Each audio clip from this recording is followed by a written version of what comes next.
बिस्मिल्लाहिर्रहमानिर्रहीम। स्टूडेंट्स, आज lecture number 9 deliver किया जा रहा है। लेक्चर नंबर 8 में मैंने आपको बताया था कि टाइप 2 एक्सरसाइज 4.2 टाइप 2 के बारे में हमने डिस्कस किया था कि कैसे हम लीनियर फैक्टर को क्वाड्रेटिक इक्वेशन के ज़रिए सॉल्व करते हैं।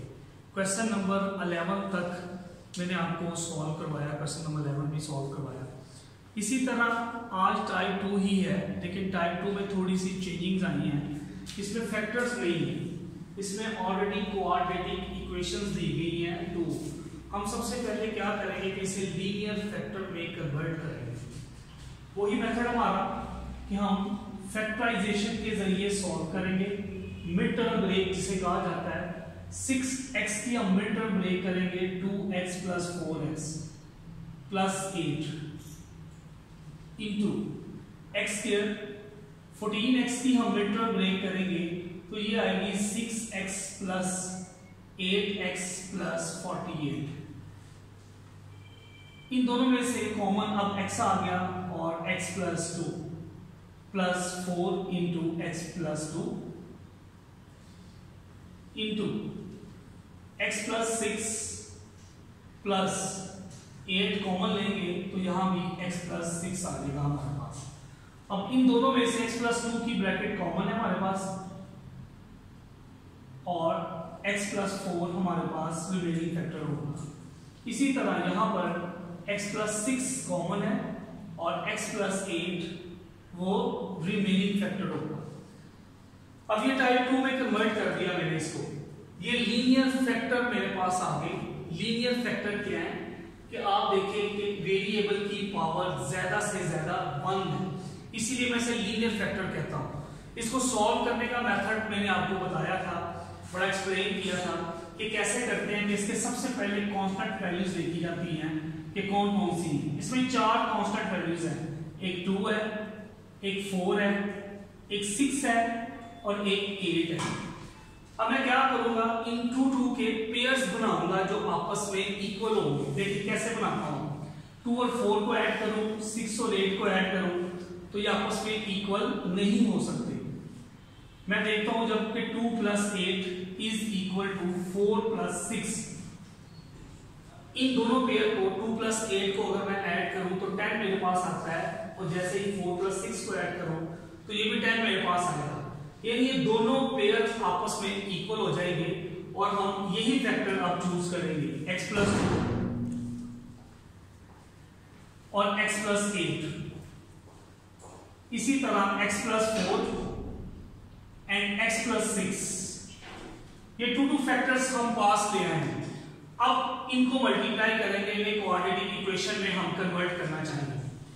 x² + 8x + 2x + 16 same x² + 6x + 4x + 24।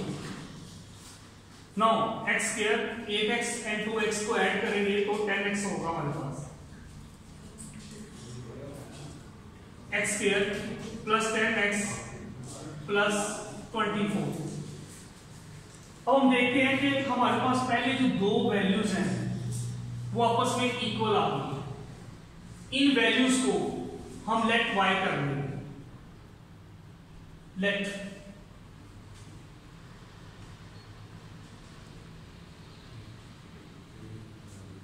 Question एक दफा चेक कर लेते हैं कि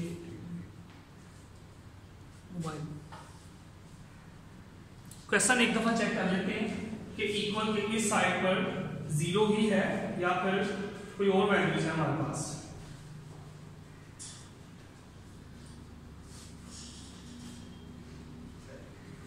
है 105 है।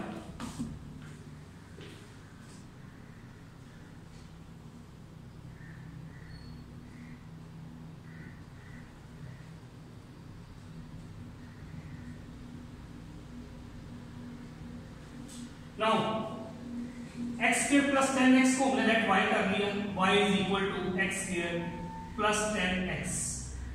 अब ये पूरी वैल्यूज हमारे पास लीनियर फॉर्म में आ जाएगी, y + 16 into y + 24 that is equal to 105। अब इन्हें मल्टीप्लाई जब हम करेंगे तो ये आएगा y square plus 24y plus 16y plus 16 multiple by 24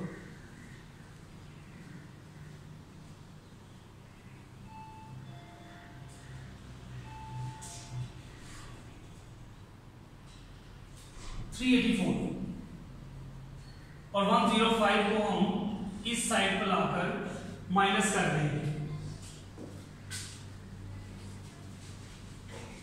Y square plus इन्हें हम ऐड करेंगे 40y प्लस 384 में से 105 को जब हम माइनस करेंगे तो आप देखें 179 हमारे पास रिमेनिंग में वैल्यूज रह जाती है।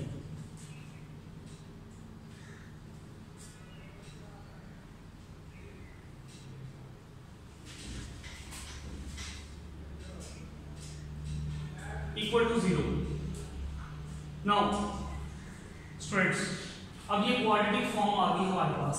अब हमारी मर्जी है कि हम इसे किस मेथड से यूज करते हैं। हमने 3 मेथड पढ़े थे, एक मेथड बाय फैक्टराइजेशन, दूसरा मेथड बाय कंप्लीटिंग स्क्वायर और तीसरा मेथड हमने क्वाड्रेटिक फार्मूला पढ़ा था। हम तीनों मेथड में से कोई भी एक मेथड इस पर अप्लाई करेंगे और अप्लाई करने के बाद y की वैल्यूज पुट करेंगे और फिर हम इस क्वेश्चन को सॉल्व करेंगे। ये यहाँ पर क्वेश्चन ही करवा रहा हूँ, उसकी रीजन क्या है, क्योंकि ये 3-4 क्वेश्चंस मैंने इसी टाइप के आपको करवाए हैं। इसमें थोड़ी सी डिफिकल्टीज बस यहाँ पर थी, उस मेथड से मैंने आपको करवा दिया और ये क्वेश्चंस को आप सॉल्व कर दें। ओके।